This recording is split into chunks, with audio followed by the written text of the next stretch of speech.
Hola a todos, soy el doctor Carlos Nieves y hoy vamos a abordar la toracostomía mínima, un procedimiento de vital importancia en el que un tubo de plástico es insertado dentro del espacio pleural y conectado a un sistema cerrado denominado trampa de agua, más comúnmente conocido en las unidades de emergencia quirúrgica como tubo de tórax, cuyo objetivo principal es la evacuación del líquido de la cavidad pleural, que en el contexto de un paciente politraumatizado es sangre hasta que se demuestre lo contrario.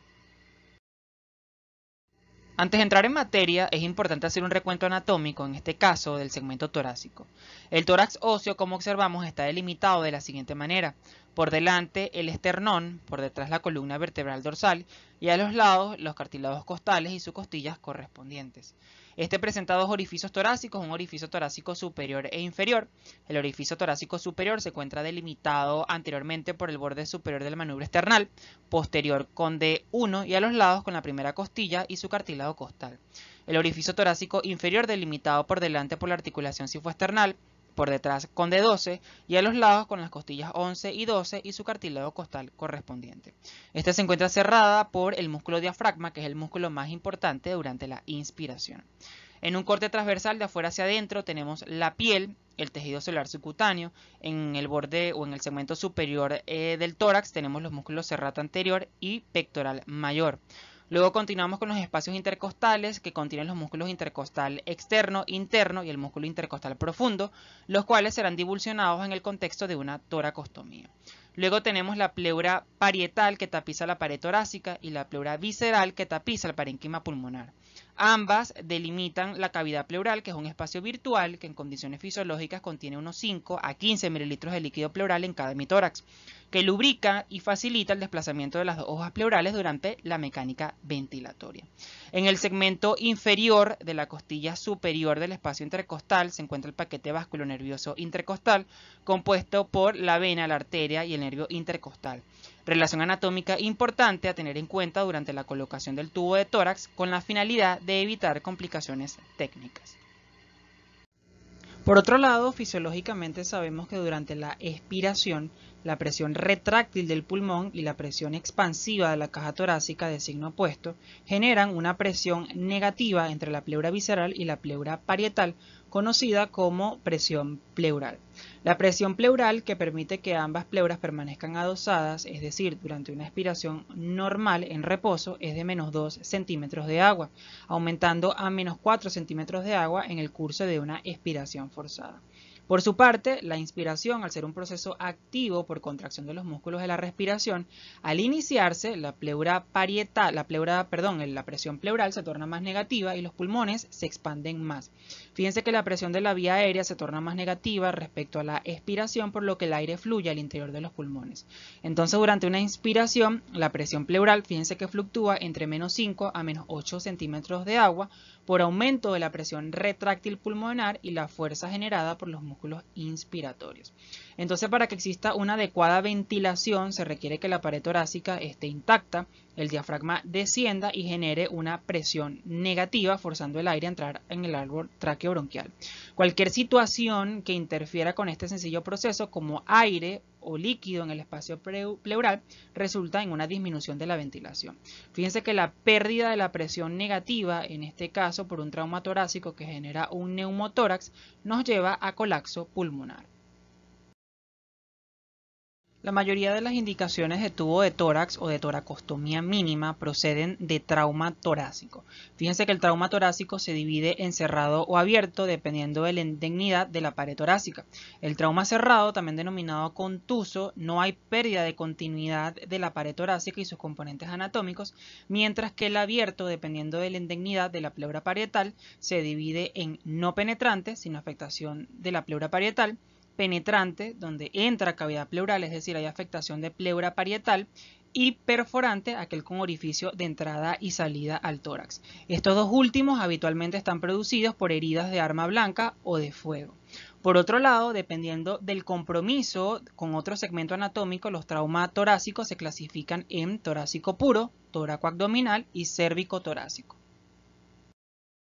Importante diferenciar hasta este punto dos conceptos quirúrgicos. Tenemos por un lado la toracotomía y por el otro la toracostomía mínima. La toracotomía es la apertura quirúrgica del tórax accediendo entre las costillas a los órganos torácicos. Los objetivos de una toracotomía son descompresión de taponamiento cardíaco, control de hemorragia aguda, sea esta intratorácica o cardíaca, realización de masaje cardíaco directo y oclusión de aorta torácica descendente para control de hemorragias agudas abdominales. Por su parte, la toracostomía mínima, también conocida como toracotomía cerrada, tubo de drenaje torácico o sencillamente tubo de tórax, es un procedimiento de invasión mínima que consiste en realizar una pequeña abertura en la pared torácica e introducir un dren o cánula en la cavidad pleural para extraer el contenido anómalo, sea este sangre o aire.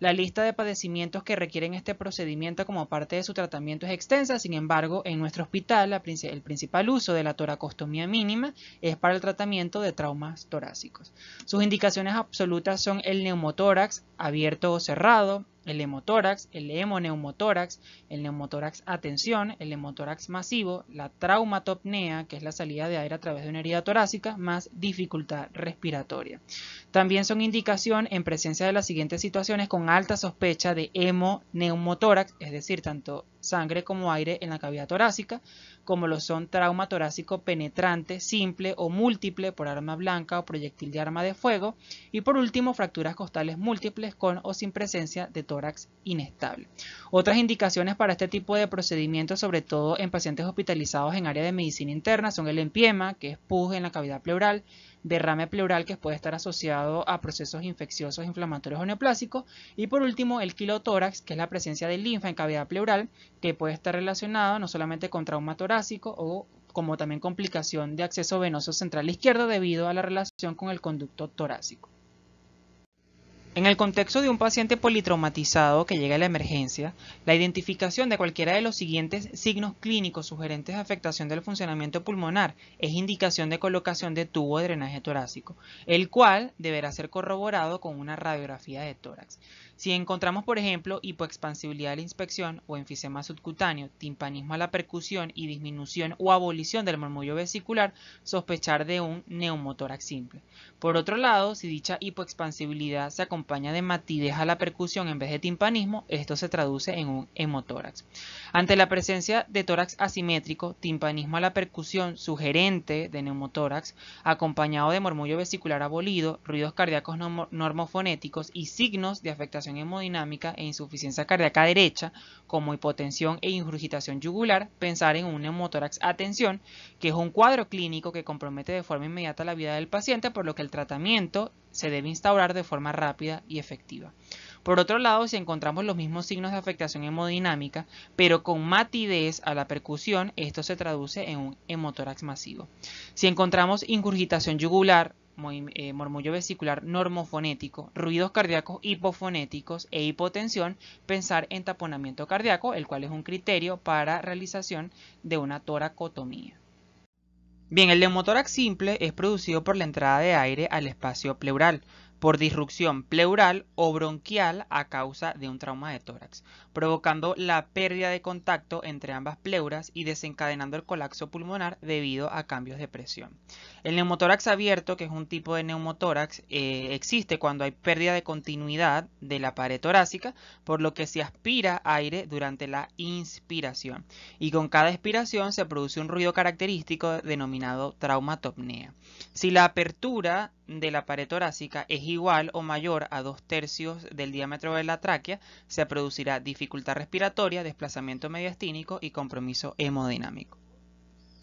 El principio del neumotórax a tensión es el mismo que el de un neumotórax simple. Sin embargo, aquí hay un incremento tan importante de la presión intrapleural que desplaza las estructuras mediastinales hacia el lado contralateral. Se desarrolla, por ejemplo, por una lesión pulmonar o, como en el caso siguiente del esquema adjunto, por una lesión en la pared torácica que permite la entrada de aire con cada inspiración, pero no su salida por la presencia de una válvula unidireccional que se cierra con la expiración. permitiendo entonces el acúmulo de aire con cada inspiración que termina comprimiendo el pulmón, por lo que se producirá dificultad respiratoria, desplazamiento mediastínico y compromiso hemodinámico del retorno venoso en caso de neumotórax derecho por la presencia de la vena cava y la aurícula derecha por relación anatómica. La válvula unidireccional es de naturaleza anatómica y, ojo, se cierra durante la expiración permitiendo el acúmulo de aire dentro de la cavidad pleural. El neumotórax a tensión, al ser una emergencia médica, el tratamiento inmediato es temporal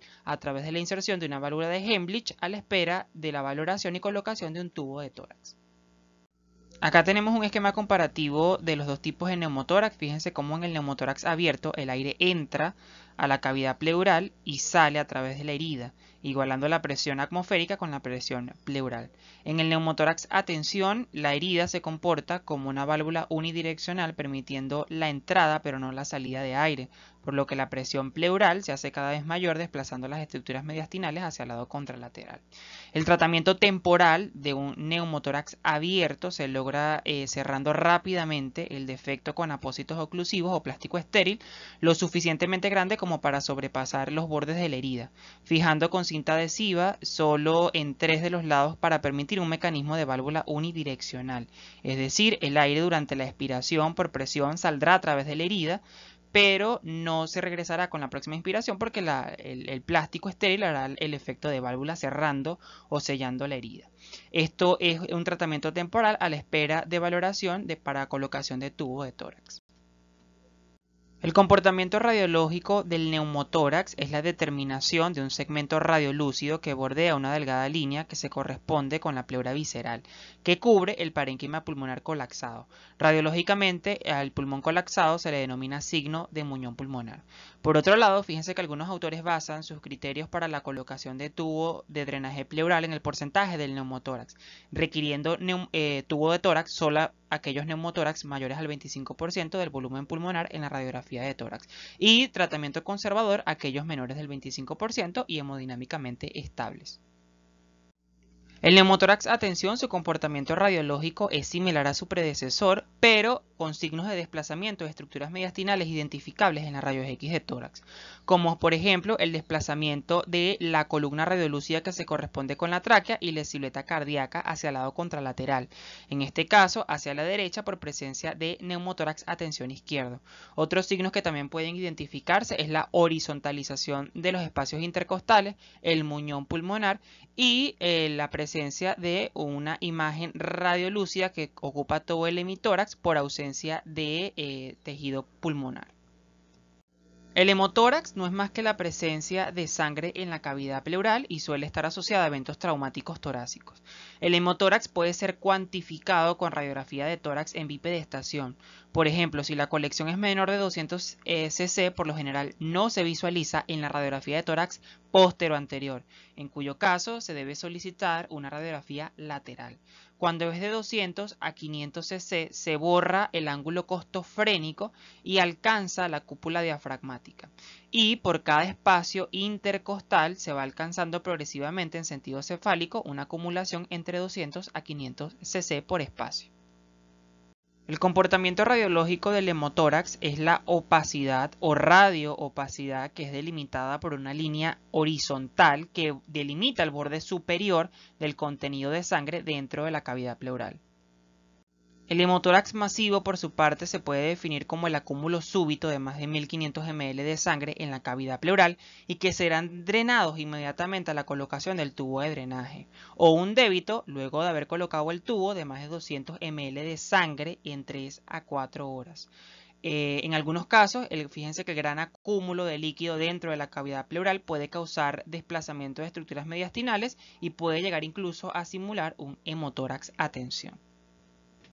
Las características radiológicas de un hemotórax masivo no difieren del hemotórax simple, pues el diagnóstico se hace con la identificación del segmento radio opaco que ocupa, en este caso, la mitad del hemitórax izquierdo, con borde horizontal superior. En este caso, recuerden que es importante la estimación del volumen de sangre contenido dentro de la cavidad pleural, que se hará sumando, por ejemplo, en este caso, si borra el ángulo costofrénico, 500 cc más 250 cc por cada espacio intercostal ocupado.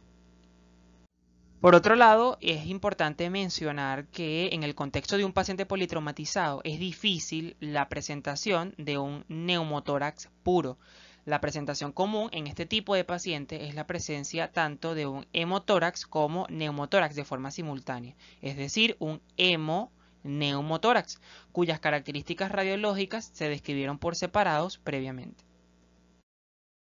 Otro método de diagnóstico útil en trauma de tórax es la ecosonografía a través del IFAS, por sus siglas en inglés, traducida como evaluación ecográfica enfocada en trauma extendida tórax, cuyo objetivo principal es detectar la presencia de neumotórax con una sensibilidad y especificidad que supera en algunos casos a la radiografía simple, incluso en aquellos de pequeño tamaño ocultos en la radiografía de tórax. El transductor se colocará en posición longitudinal en el tercer o cuarto espacio intercostal con línea medio clavicular entre ambas costillas. Esto es así porque la sombra acústica posterior producida por las costillas imposibilitaría la visualización de los signos y líneas características de un pulmón sano, pues la presencia de neumotórax se basa más en la ausencia de estos signos que en la presencia de ellos.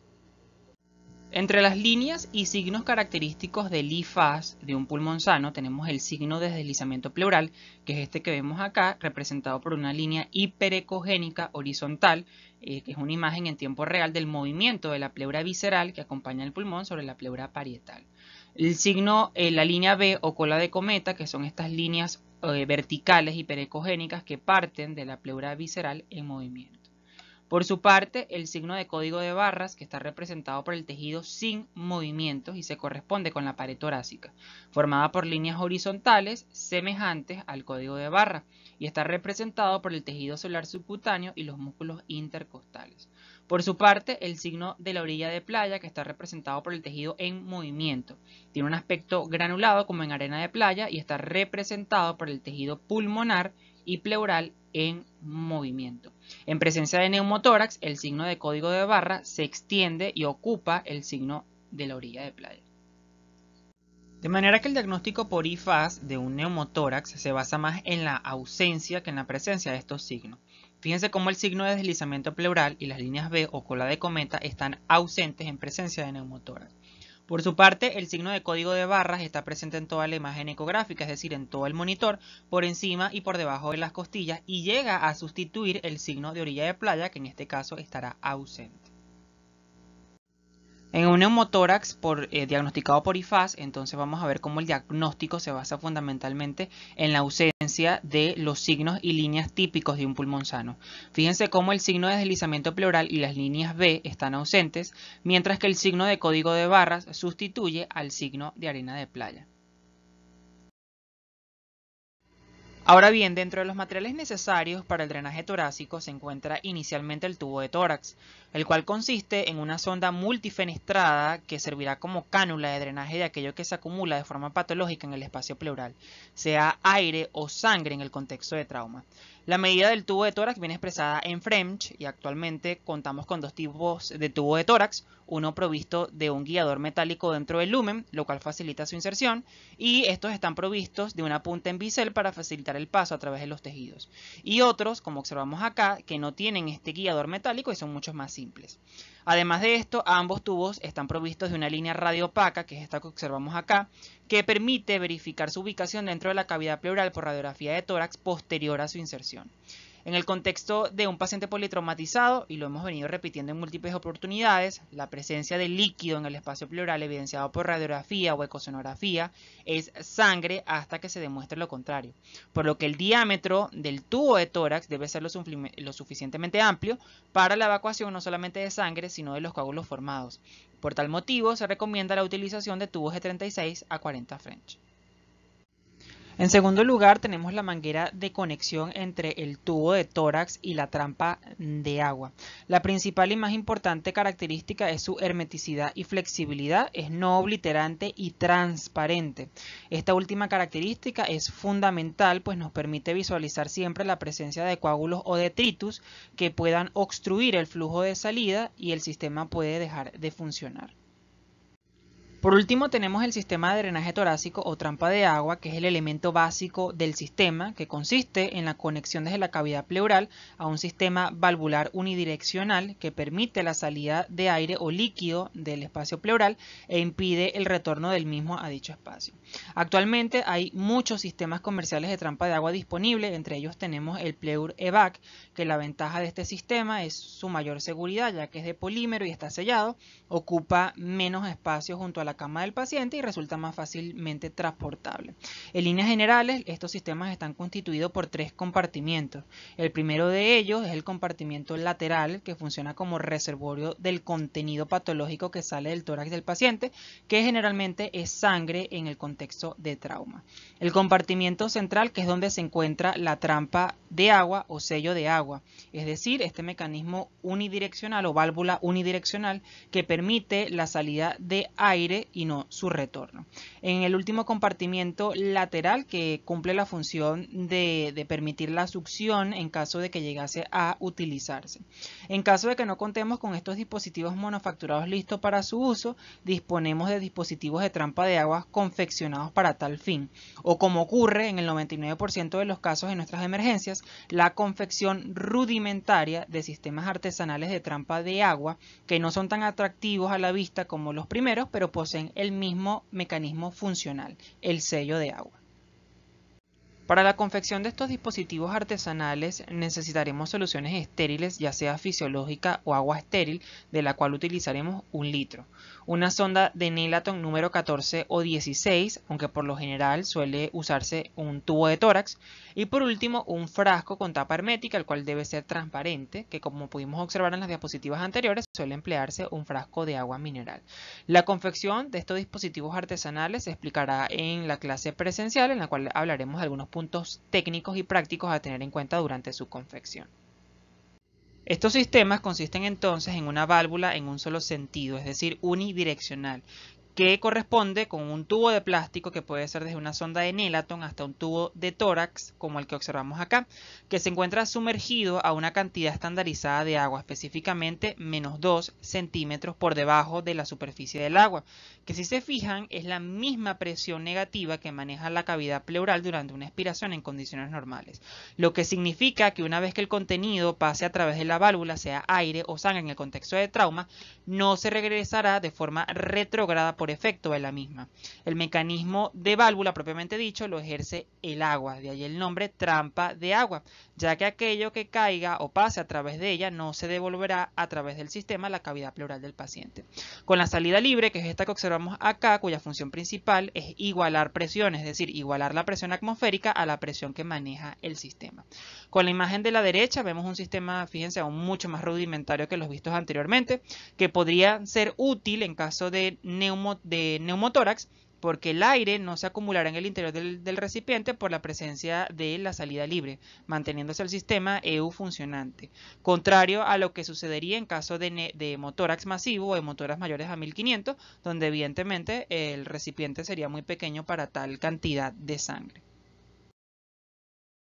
Para explicar el fundamento del sistema hemos diseñado este diagrama donde vamos a suponer que el frasco de la izquierda es el pulmón y el frasco de la derecha es la trampa de agua. Fíjense cómo en condiciones normales, es decir, en reposo, la presión pleural es de menos 2 centímetros de agua. Si por alguna situación esta presión se modifica haciéndose positiva, como en el caso de un hemotórax, la presión cambia de menos 2 a más 10 centímetros de agua, que va a depender de la cantidad de sangre contenida en el espacio pleural.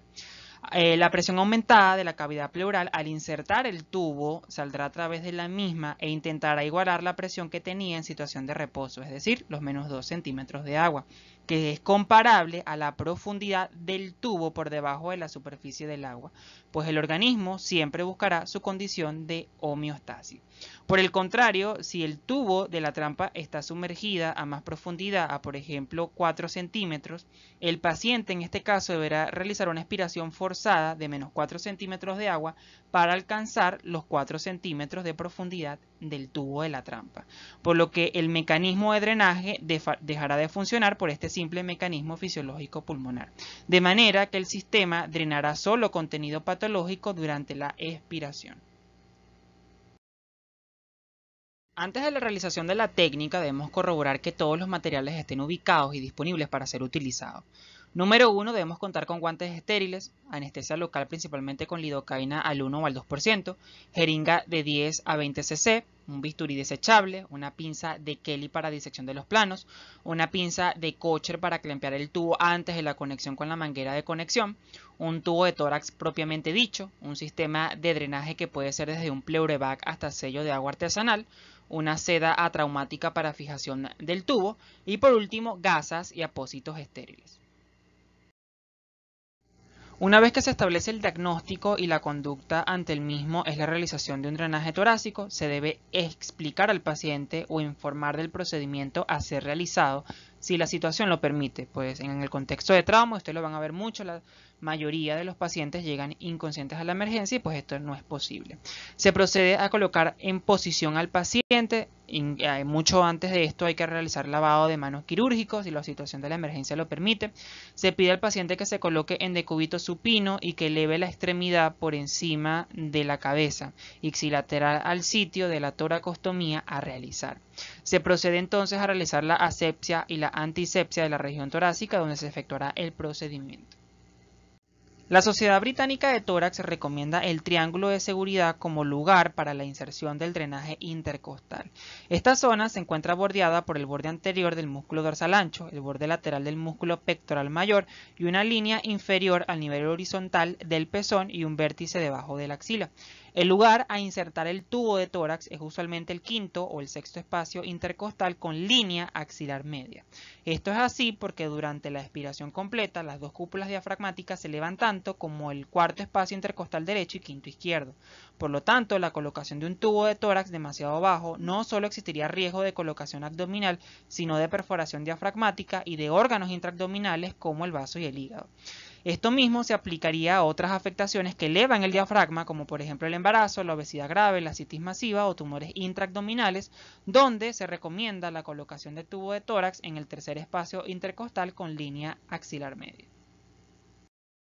Se pasa a la aplicación de la anestesia local mediante la infiltración de lidocaína al 1 o al 2%. Importante, esto se debe realizar sobre la costilla inferior del espacio intercostal elegido para la inserción del tubo, incluyendo infiltración del periósteo, además de cubrir todo el trayecto del tubo. Se debe aspirar antes de inocular el anestésico para evitar inyectar directamente sobre un vaso sanguíneo. Luego de anestesiada la zona, se realiza una incisión transversal de aproximadamente unos 3 centímetros, paralela al borde superior de la costilla inferior del espacio intercostal seleccionado. Luego de la incisión se divulsiona o se diseca con una pinza de Kelly curva, unos 15 centímetros en el tejido subcutáneo, en dirección craneal, avanzando intermitentemente con la pinza cerrada y abriéndola para luego retirarla, siguiendo esta misma maniobra hasta llegar a los músculos intercostales. Luego se hace una pequeña exploración con el dedo, se introduce el dedo índice en forma roma y se gira flexionando la falange distal para ubicar el borde superior de la costilla que marca el límite inferior del espacio intercostal seleccionado. De esta manera se verifica la correcta ubicación del espacio pleural.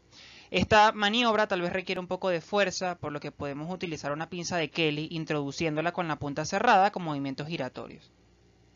Se procede ahora sí a la introducción del tubo de tórax, pero fíjense que antes se debe medir la longitud del tubo a introducir dentro del espacio pleural, la cual se estimará insinuando sobre el tórax desde el sitio de la incisión de toracostomía hasta la escotadura supraesternal. El excedente, si lo hay, debe ser retirado para así evitar lesionar estructuras mediastinales. Importante durante la medición, se debe evitar que el tubo entre en contacto con la pared anterior del tórax. Recordemos que se trata de un procedimiento que debe ser realizado con medidas de antisepsia. Se introduce el tubo de tórax 2 centímetros por fuera de la última fenestra del tubo. De lo contrario, podríamos ocasionar enfisema subcutáneo. Una vez introducido, el tubo debe dirigirse hacia el vértice pulmonar en un ángulo de 45 grados aproximadamente. La inserción del tubo puede ser guiada por medio de una pinza de Kelly curva, fijando la punta del tubo a la pinza de Kelly, o bien, en los casos de que contemos con tubo de tórax con guiador, se introduce el tubo de manera cuidadosa con la guía hasta estar en el espacio pleural. Y una vez allí, se retira cuidadosamente la guía del tubo y se introduce posteriormente el tubo de tórax de forma completa. El tubo debe penetrar aproximadamente 15 centímetros en la cavidad pleural y debe ubicarse siempre por encima del arco costal inferior. Una vez colocado el mismo, este se fija a la piel con sedacero en forma de jareta o en forma de C, para evitar el corrimiento o desplazamiento del tubo de tórax y con ello la salida de una fenestra con pérdida de sello de agua, provocando, por ejemplo, un neumotórax abierto por comunicación de la presión atmosférica con la pleural. Y por último, se cubre con apósitos estériles y se conecta el dispositivo a través de la manguera de conexión a la trampa de agua final o al sistema de pleuroevac. Al término del procedimiento es indispensable la toma de una radiografía para evaluar la correcta posición o el posicionamiento del tubo de tórax, pudiendo realizar controles radiológicos posteriores a los 2 o a los 3 días dependiendo de las condiciones clínicas del paciente. Para verificar el correcto funcionamiento del sistema de drenaje torácico tomaremos en consideración estos tres aspectos: el burbujeo, la oscilación y el drenaje o gasto a través del tubo. Respecto al burbujeo, cuando el aire inhalado pasa al espacio pleural como consecuencia de una disrupción pleural o bronquial por un trauma torácico, esto se traduce dentro del sistema en un burbujeo con cada expiración, que representa en la salida de aire a través del sistema, el cual por efecto de la válvula unidireccional ejercida por el agua no podrá regresarse a la cavidad pleural del paciente. Así tenemos como en el contexto de un neumotórax la ausencia de burbujeo puede significar desde falla del sistema por estar el tubo tapado o ausencia de neumotórax, que corroborado con una rayos X es criterio de retiro de tubo de drenaje. Burbujeo intermitente con la expiración, neumotórax presente, y de persistir dicho burbujeo con la expiración por más de 5 días y de forma constante debemos considerar la presencia de una fístula broncopleural, en cuyo caso no debemos colocar succión ya que impide el cierre y perpetúa el neumotórax. Por otro lado, recordemos que la presión que permite que ambas pleuras permanezcan adosadas y con un pulmón completamente expandido es de aproximadamente menos 2 centímetros de agua. Esta presión varía dependiendo del ciclo y esta variación de presión se transmite también al sistema mediante una oscilación de la columna de agua de aproximadamente 2 centímetros en expiración y en inspiración, por lo que el sistema siempre debe oscilar como mínimo 2 centímetros. En ausencia de la misma se debe sospechar que el tubo esté tapado, una oscilación de menos de 2 centímetros, neumotórax ausente, y de más de 2 centímetros, un neumotórax que aún no ha sido resuelto. Por otro lado, fíjense que la pleura normalmente tiene la capacidad de hacer circular y reabsorber entre 150 a 300 mililitros de líquido pleural por día. La ausencia de drenaje o de menos de 150 mililitros debemos sospechar o que el tubo está tapado o si el drenaje de menos de 150 por más de 24 horas es criterio de retiro de tubo y este debe ser corroborado radiológicamente. Sin embargo, la presencia de la misma cantidad o un poco más, pero en una hora y de características hemáticas en el contexto de un paciente politraumatizado significa la presencia de un hemotórax no resuelto. Y por su parte, si a la colocación se tiene un gasto de más de 1500 mililitros, esto se traduce en un hemotórax masivo. Una vez que se ha insertado el tubo, la siguiente pregunta debe ser cuándo retirarlo. Y para ello nos basaremos en una serie de criterios de resolución como lo son un gasto líquido seroso de menos de 150 mililitros día de líquido pleural, burbujeo ausente durante una expiración máxima. El ejemplo más frecuente es cuando el paciente tose. Recordemos que el drenaje del contenido patológico de la cavidad pleural solo ocurre en esta fase del ciclo respiratorio. Una oscilación de menos de 2 centímetros de agua a través del tubo, lo cual sugiere un pulmón bien expandido y sin fuga, el cual debe ser corroborado no solo con un buen examen físico auscultatorio, sino también con una radiografía de tórax que así lo demuestra. Esto suele ocurrir durante el 5º al 6º día de la colocación y siempre antes del retiro se debe pinzar durante unas 4 horas el tubo para asegurarse de que el paciente esté estable antes del retiro. El tubo pleural puede retirarse tanto en inspiración como en expiración, sin embargo se prefiere en inspiración máxima y maniobra de Valsalva, pues el único movimiento respiratorio que el paciente puede hacer es expirar, así que las probabilidades de nuevo neumotórax son bajas respecto a retirarlo en expiración. Por otro lado, después del retiro del tubo siempre se debe solicitar una radiografía control. En un procedimiento quirúrgico, el riesgo de complicaciones inherentes al mismo abarcan desde lesión del pulmón, esófago y corazón, sobre todo cuando se utiliza un tubo con guiador y no se palpa digitalmente el espacio pleural, o cuando se utiliza un tubo demasiado largo y no se hacen las medidas correctas y se lesionan órganos mediastinales. Perforación diafragmática, que es una complicación que ocurre cuando no se toman las consideraciones anatómicas para el nivel de inserción del tubo, que sabemos que es el quinto o el sexto espacio intercostal con línea axilar media. O aún cuando considerando estos puntos de referencia, no se descarta evisceraciones diafragmáticas postraumáticas y la posibilidad de lesionar cualquiera de los órganos eviscerados en la cavidad torácica. Infecciones como por ejemplo empiemas, generalmente atribuidas a una mala técnica de asepsia y antisepsia, hemotórax retenido, que no es más que sangre no evacuada en la cavidad pleural, la cual tiende a coagularse y a formar verdaderas colecciones hemáticas que posteriormente se infectan y producen un gran síndrome adherencial. Y el neumotórax persistente, que es la permanencia del neumotórax por más de 5 días, que puede ocurrir por una falla de la hermeticidad del sistema, debido a situaciones como desplazamiento del tubo, permitiendo que la última fenestra esté fuera de la cavidad pleural, orificio de inserción del tubo muy grande o no sellado adecuadamente con sutura, permeabilidad de la unión del tubo con la manguera de conexión entre esta y el tubo, y defecto en el ensamblaje del sistema de trampa de agua, ya sea por confección doméstica o comercial. Por último, tener en cuenta las contraindicaciones de la toracostomía mínima. Entre las contraindicaciones absolutas tenemos la necesidad urgente de toracotomía, como por ejemplo el tratamiento urgente de un taponamiento cardíaco. Coagulopatías, una bula pulmonar, adhesión pleural, pulmonar o torácica, o incluso infección del sitio de la piel sobre la que se va a introducir el tubo de drenaje son contraindicaciones relativas para la toracostomía mínima. Por otro lado, y no menos importante, en el tratamiento inicial de un neumotórax o tratar de forma rápida, urgente, un neumotórax a tensión, se puede realizar a través de la inserción de una válvula de Heimlich, que es un procedimiento temporal en el contexto de un paciente politraumatizado a la espera de la colocación de un tubo de tórax. Este procedimiento consiste en la colocación de un drenaje torácico de pequeño calibre, preferentemente pediátrico, en el segundo espacio intercostal con línea medio clavicular, cuyo punto anatómico útil para su identificación es la localización del ángulo de Lewis, en cuyo cuerpo se inserta el arco costal de la segunda costilla, debajo del cual se encuentra el segundo espacio intercostal, insertando el tubo en el segundo espacio intercostal con línea medio clavicular, en sentido antero-posterior, en un ángulo de 90 grados, perpendicular a la pared torácica anterior, por encima del borde superior de la tercera costilla, para evitar lesionar el paquete vasculonervioso intercostal. El dispositivo de Heimlich consiste en una válvula unidireccional, es decir, en un solo sentido, desde el extremo que se conecta al paciente a través del tubo de drenaje torácico o catéter torácico hacia el extremo del sistema de recolección de la bolsa,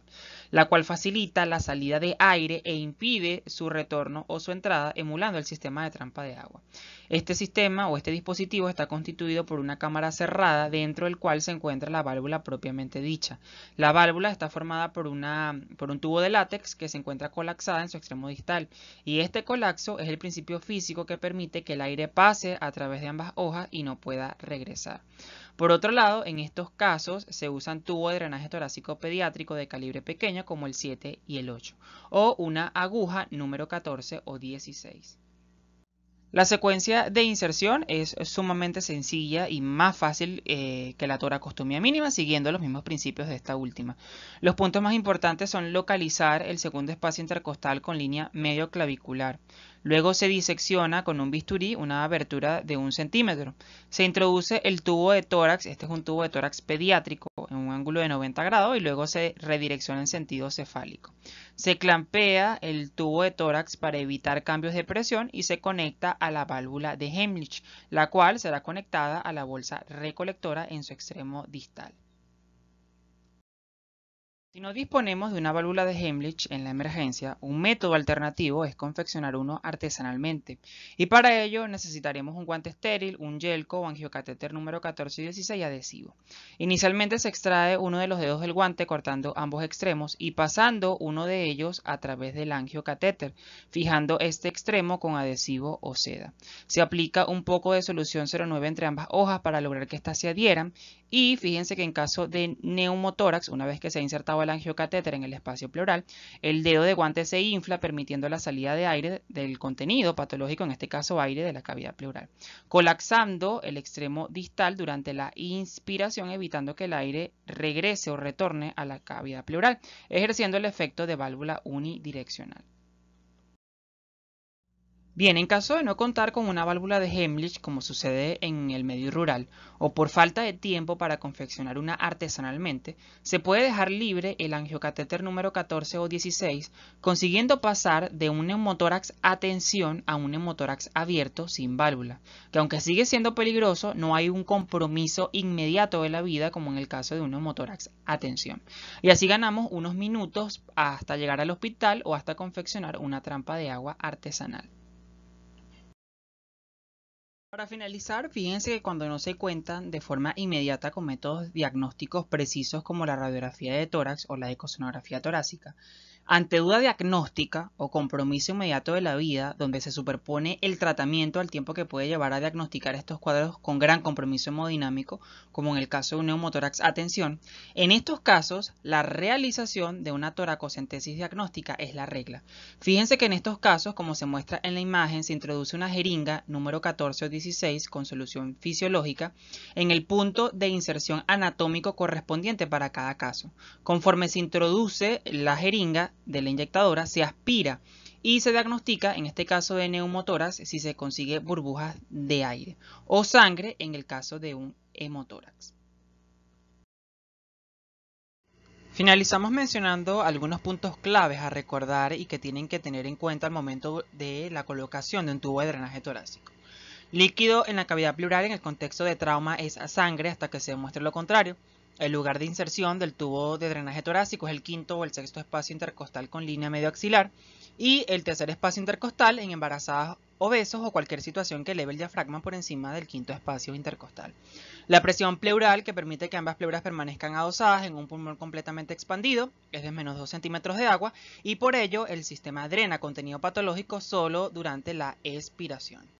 Y siempre, antes la duda diagnóstica, hay que realizar una toracocentesis diagnóstica. Me despido con estas imágenes del auditorio y anfiteatro de anatomía de nuestra facultad. Así se encuentra actualmente, muy distante de lo que fue cuando vimos clases allí. Y esto no es más que resultado de cuando los gobiernos o el gobierno se preocupa por hacer política y no por hacer ciencia. No es que la Universidad de los Andes no lo haga, yo tengo la plena seguridad de que aquí se sigue impartiendo el mismo conocimiento todos los días, pero cuando tus espacios se convierten en esto, de verdad que pega en el sentido de pertenencia.